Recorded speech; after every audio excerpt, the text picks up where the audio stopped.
Phenol की नहीं पढ़ी है?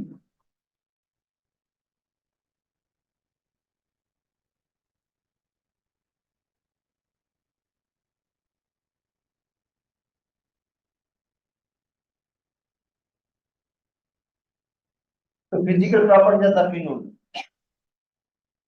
अच्छा पहले आते हैं फिजिकल स्टेट पे।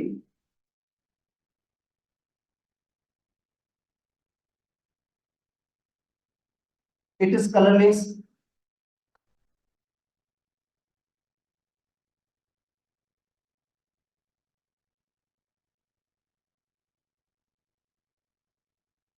Crystalline solid. ये क्या होता है? कलरलेस होता है, क्रिस्टलाइन सॉलिड होगा। मगर अगर इसके अंदर ऑक्सीडाइज इंप्यूरिटीज हैं, अगर इसके अंदर ऑक्सीडाइज इंप्यूरिटीज हैं तो उसका कलर क्या हो जाएगा? रेड हो जाएगा। अदरवाइज अगर प्योर फॉर्म में है ये तो कलरलेस है और क्रिस्टलाइन सॉलिड फॉर्म में होता है, क्रिस्टल होता है, एमरफस नहीं है। क्रिस्टलाइन फॉर्म मिलेगा, कलरलेस होगा। अगर इसके अंदर ऑक्सीडाइज इंप्यूरिटीज कोई हैं तो उसका कलर को वो थोड़ा चेंज कर सकते हैं रेड की तरफ। Number 2, melting point and boiling point. देखिए इसका जो मेल्टिंग पॉइंट है वो 41 डिग्री सेंटीग्रेड है, मेल्टिंग पॉइंट 41। और इसका जो बॉइलिंग पॉइंट है वो 182 डिग्री सेंटीग्रेड है। तो इसका मेल्टिंग पॉइंट और बॉइलिंग पॉइंट कहीं हाई है because of hydrogen bonding. High melting point and boiling point is due to hydrogen bonding, क्योंकि के अंदर हाइड्रोजन बॉन्डिंग होती है। हाइड्रोजन बॉन्डिंग वजह से इसका मेल्टिंग और बॉइलिंग पॉइंट क्या है? ज्यादा है। देखो ये फिनोल का मॉलिक्यूल है, ओ एच, एच पॉजिटिव और ओ क्या है? नेगेटिव है। अच्छा ये फिनोल का दूसरा मॉलिक्यूल हो गया,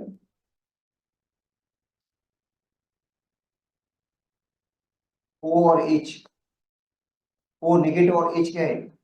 पॉजिटिव है। तो इनके दरमियान देखो कौन सी बॉन्डिंग है? हाइड्रोजन बॉन्ड है, जिसमें एक फिनोल का हाइड्रोजन दूसरे का ऑक्सीजन, इनके दरमियान बॉन्ड है। इस बॉन्ड को हम कहते हैं हाइड्रोजन बॉन्ड।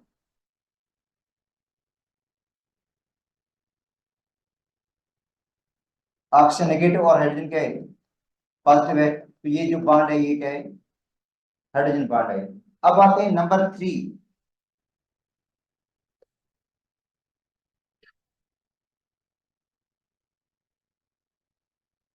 सोल्युबिलिटी। अब देखें अगर जनरली हम देखें तो इसकी सोल्युबिलिटी अल्कोहल से कम होगी।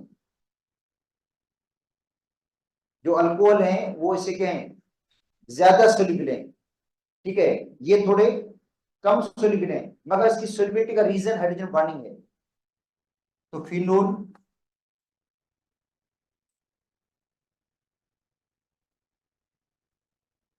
Is soluble in water. नहीं तो बाकी आपको पता है एरोमेटिक कंपाउंड सोल्युबल ही नहीं है वाटर के अंदर। बेंजीन सोल्युबल नहीं है, टोलिन सोल्युबल नहीं है, मगर फिनोल सोल्युबल है। तो उसका रीजन हाइड्रोजन बॉन्डिंग है। तो phenol is soluble in water because of hydrogen bonding.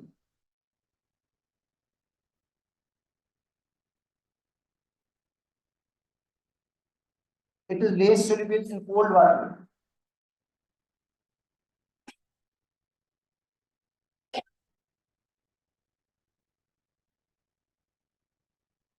but more soluble in hot water.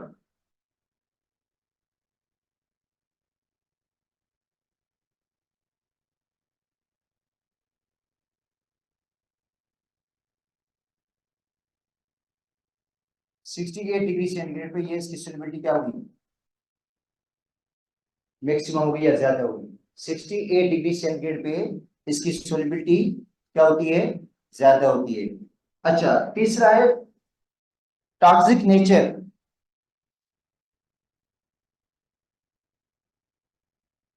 Phenol poisonous होता है, टॉक्सिक होता है।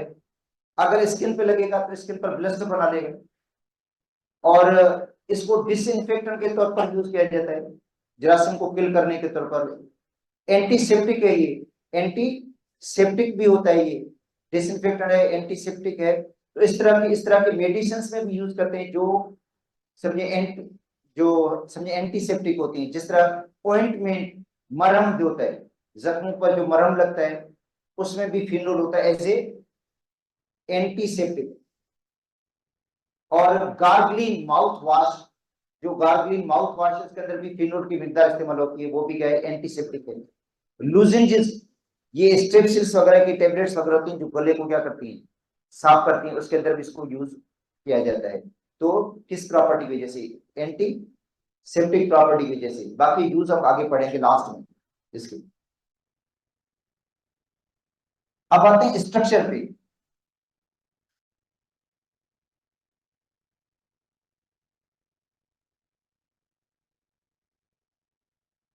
देखो इसका स्ट्रक्चर, ऑक्सीजन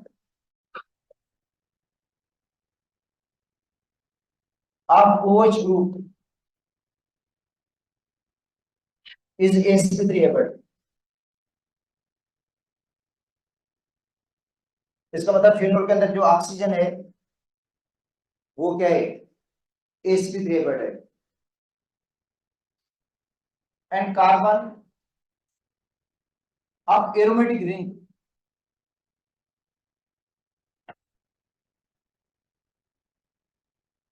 जो कार्बन एरोमेटिक रिंग का है इस sp2 वो क्या होगा, sp2 होगा। देखो ये इसका स्ट्रक्चर इस तरह का होगा, ये एरोमेटिक रिंग है,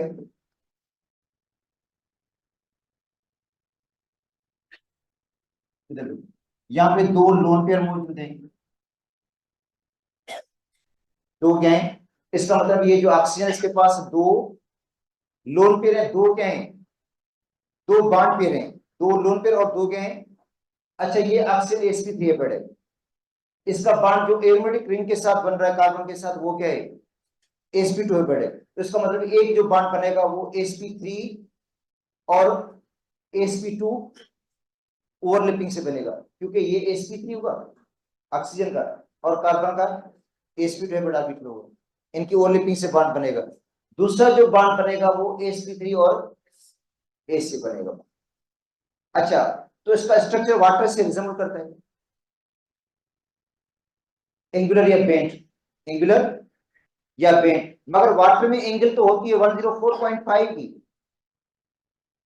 क्योंकि वाटर में ऑक्सीजन के साथ दोनों हाइड्रोजन होती है और इसके साथ क्या है, एक एरोमेटिक रिंग लगी हुई है जिसका कार्बन भी sp2 है। तो इसमें एंगल का फर्क जरूर आएगा, एंगल इसके अंदर कितने की होगी, 109 एंगल होगी, एंगल कितने की होगी, 109 की होगी। बाकी इसका स्ट्रक्चर क्या होगा, एंगुलर या बेंट होगा।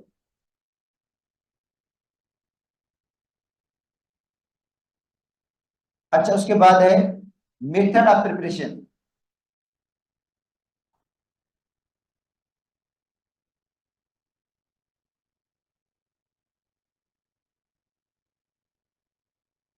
कि किस तरह इसको हम प्रिपेयर करेंगे। तो फर्स्ट है फ्रॉम क्लोरोबेंजीन,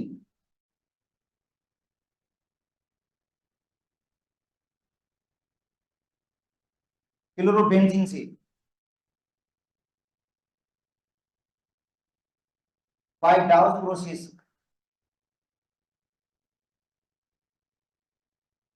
अच्छा ये एक्चुअली एग्जांपल है न्यूक्लियोफिलिक सब्स्टिट्यूशन रिएक्शन की। हालांकि बेंजीन रिंग के अंदर न्यूक्लियोफिलिक सब्स्टिट्यूशन नहीं होते, इलेक्ट्रोफिलिक सब्स्टिट्यूशन रिएक्शंस होते हैं। मगर ये जो एराइल हैलाइड है, वैसे याद करो अल्काइल हैलाइड जो होता है वो न्यूक्लियोफिलिक सब्स्टिट्यूशन रिएक्शन देता है आसानी से, SN1 SN2। Aryl halide difficulty से देता है, एराइल हैलाइड के अंदर न्यूक्लियोफिलिक सब्स्टिट्यूशन आमतौर पर नहीं होते हैं। मगर ये जो एग्जांपल है ये किसकी है, न्यूक्लियोफिलिक सब्स्टिट्यूशन की एग्जांपल है, मतलब रेयर तादाद में देते हैं, रेयर समझे, ठीक है।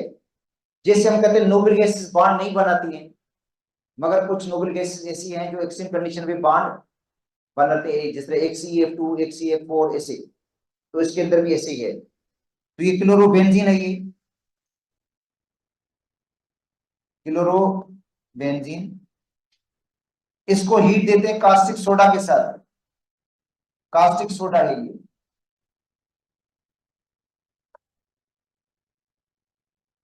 के साथ हीट देते हैं 350 डिग्री सेंटीग्रेड टेम्परेचर पे और 150 atmosphere pressure.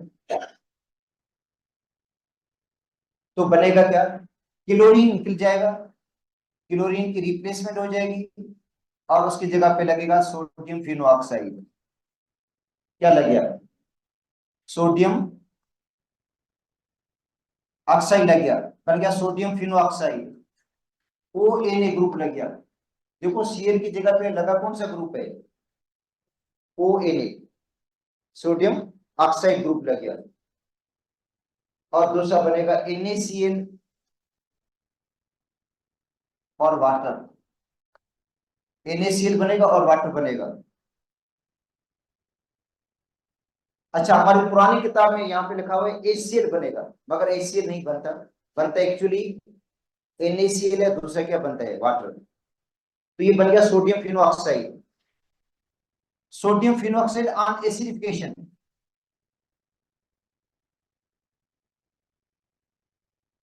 Sodium phenoxide on acidification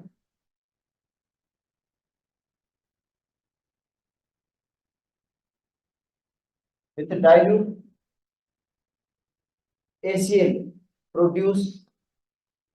यहाँ पे आप डाइल्यूट HCl भी ले सकते हो, डाइल्यूट सल्फ्यूरिक एसिड भी, प्रोड्यूस फिनोल। तो देखो ये सोडियम फिनोऑक्साइड है,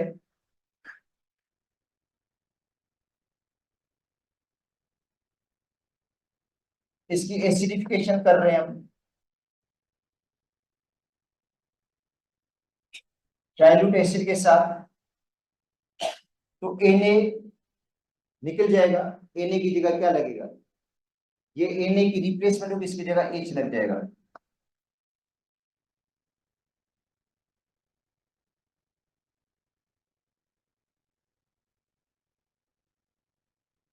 तो फिनोल बन गया और दूसरा क्या बन गया, NaCl।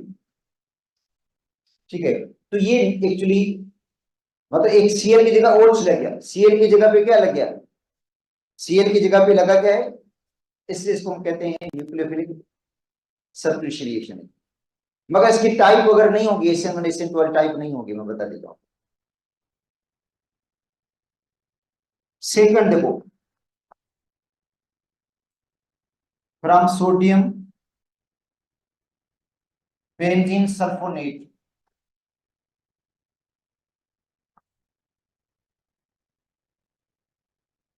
Sodium benzene sulphonate. Book में ये फर्स्ट लिखा होगा, मैंने सेकंड पे लिख दिया है। तो sodium benzene sulphonate SO3Na, sodium benzene. इसको भी हीट किसके साथ देते हैं, NaOH के साथ, कास्टिक सोडा के साथ इसको भी हीट देते हैं। सोडियम हाइड्रोक्साइड के साथ इसको भी हीट देते हैं 300 से 350 डिग्री सेंटीग्रेड तक।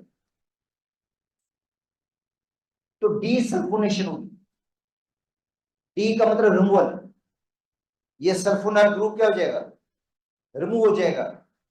सल्फोनाइल ग्रुप देखो रिमूव हो गया, डी सल्फोनेशन हो गई और उसकी जगह पे लग गया ONA, ये बन गया सोडियम फिनोऑक्साइड। और प्लस में सोडियम सल्फाइड बन गया, सोडियम सल्फाइड Na2SO3 और वाटर बन गया, सोडियम सल्फाइड बना और वाटर बन गया। अच्छा, अब क्या करेंगे भाई, फिनोल सोडियम फिनोऑक्साइड की क्या करेंगे हम, ऊपर लिखा हुआ है रिएक्शन देखो, एसिडिफिकेशन करेंगे HCl के साथ या H2SO4 के साथ। ठीक है, तो Na की जगह पे क्या लगेगा, Na की जगह पे H लग जाएगा, फिनोल प्लस में NaCl। और थर्ड जो मेथड है वो है हाइड्रोलाइसिस।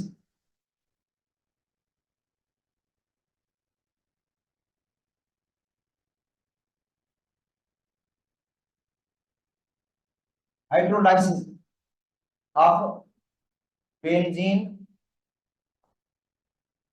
डाइएथेनियम साल्ट,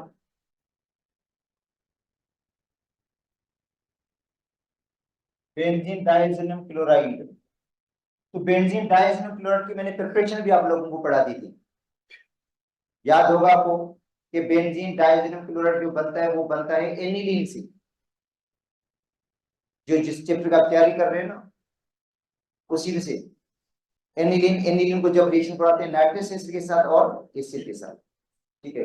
मगर अब इसका तो रिएक्शन हम पढ़ रहे हैं, वहां पे हमने प्रिपरेशन इसकी पढ़ ली थी। तो ये बेंजीन डाइएथेनियम क्लोराइड है ये,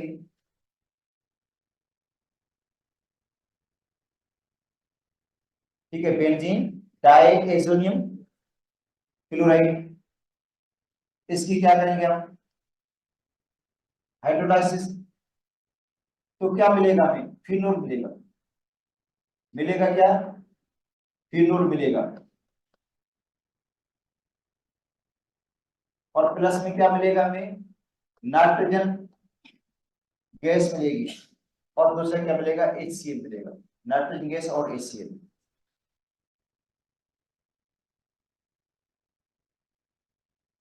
तो ये मेथड थे इसके। अब आते हैं रिएक्शन से।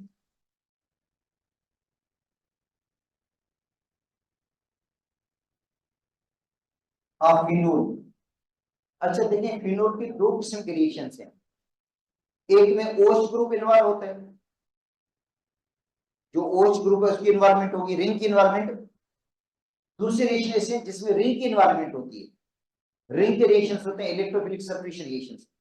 तो दो किस्म के रिएक्शंस हैं, पहले एक टाइप में पढ़ा देता हूं। देखो reactions of phenol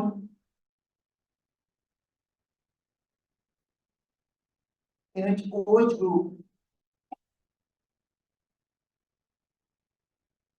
is involved in reaction।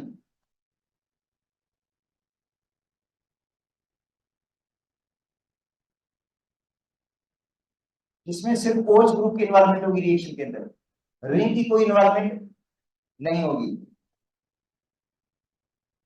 Acidic reaction से इसके, एसिडिक रिएक्शन, एसिडिक प्रॉपर्टी, ठीक है। Reaction with sodium metal,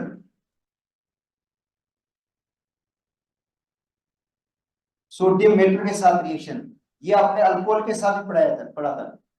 alcohol भी सोडियम मेटल के साथ रिएक्ट करता है, तो फिनोल भी सोडियम मेटल के साथ रिएक्ट करता है। और कौन सी प्रॉपर्टी शो करेगा, ऊपर लिख दिया मैंने, ये फिनोल है प्लस Na, तो इसमें से हाइड्रोजन आयंस निकल जाएंगे, इसकी जगह पे क्या लग जाएगा,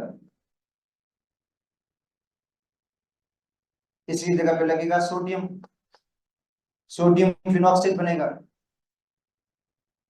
और हाइड्रोजन जो आयंस हैं वो इलेक्ट्रॉन गेन करेंगे सोडियम से, सोडियम लूज करेगा। और हाइड्रोजन आयंस वो इलेक्ट्रॉन क्या करेंगे, गेन करके क्या बनाएंगे, हाफ मोल बनाएंगे हाइड्रोजन गैस का। हाफ मोल किसका बनेगा, तो अब देखो एसिड की प्रॉपर्टी है कि जब एसिड मेटल के साथ मिलता है तो एक बनाता है साल्ट, दूसरा बनाता है हाइड्रोजन गैस। देखो एसिड जब मेटल के साथ रिएक्ट करेगा तो क्या बनाएगा, एक बनाएगा साल्ट, दूसरा क्या बनाएगा, हाइड्रोजन गैस। जैसे जिंक मेटल है, एसिड के साथ रिएक्शन कराते हैं, क्या बनाता है, जिंक क्लोराइड और hydrogen gas. Zinc metal sulphuric acid dilute के साथ रिएक्शन कराएंगे तो क्या बनेगा, जिंक सल्फेट और हाइड्रोजन गैस। ऐसे देखो ये सोडियम मेटल है और फिनोल, ये रिएक्ट करके क्या बनाएंगे, सोडियम फिनॉक्साइड साल्ट और प्लस में हाइड्रोजन गैस। तो कौन सी प्रॉपर्टी है, एसिडिक प्रॉपर्टी। एक और रिएक्शन भी है,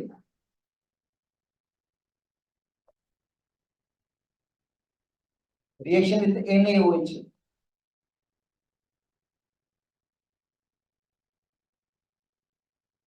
याद करो फिनोल NaOH के साथ रिएक्ट नहीं करेगा, ओ तो फिनोल नहीं, सॉरी अल्कोहल, अल्कोहल NaOH के साथ रिएक्ट नहीं करता, जो अल्कोहल है वो NaOH के साथ रिएक्ट नहीं करेगा, मगर फिनोल NaOH के साथ रिएक्ट करता है।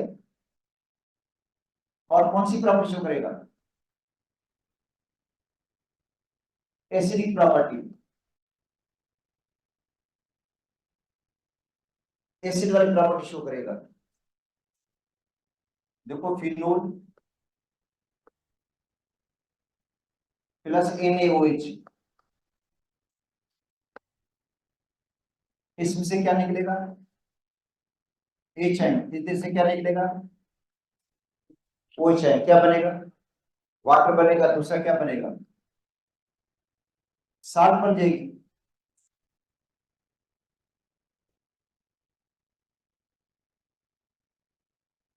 सोडियम फिनोऑक्साइड बन जाएगी। दूसरा बनेगा वाटर। तो इन दोनों रिएक्शन में फिनोल कौन सी प्रॉपर्टी शो कर रहा है? अच्छा, phenol is weak acid,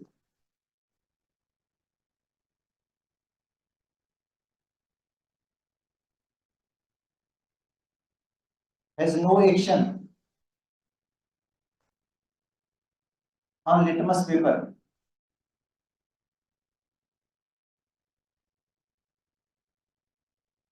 litmus paper पर कोई एक्शन नहीं होगा, and do not decompose carbonate,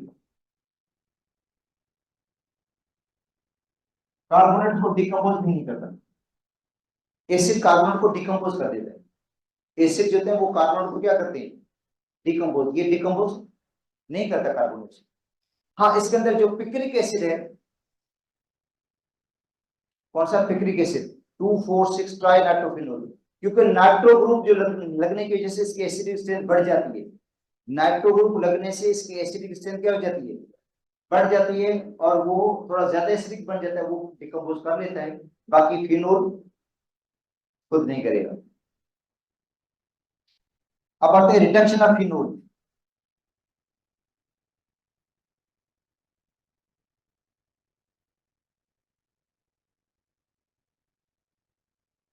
phenol की reduction, reaction with zinc dust,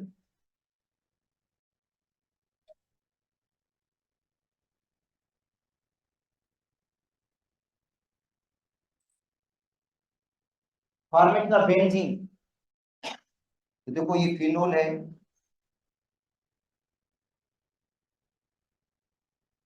जब उसको आपने रिएक्शन कराया किसके साथ? जिंक होगा पाउडर फॉर्म में, तो क्या होगा?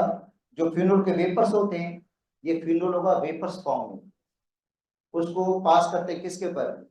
जिंक डस्ट के पर। तो फिनोल की क्या होगी? रिडक्शन हो जाएगी। क्या हो जाएगी? रिडक्शन का मतलब removal of oxygen, removal of oxygen, oxygen remove हो जाएगा।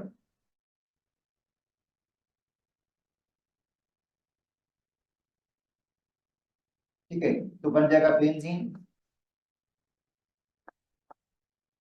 और ऑक्सीजन निकलेगी, वो मिलेगी किसके साथ? जिंक के साथ। तो क्या बन जाएगा? जिंक ऑक्साइड बन जाएगा। तो ये बेंजीन की प्रिपरेशन भी शायद पढ़ाया था आपको मैंने, ये दोबारा रिवाइज हुआ। बाकी कल पढ़ेंगे इसके ड्यूरेशन से।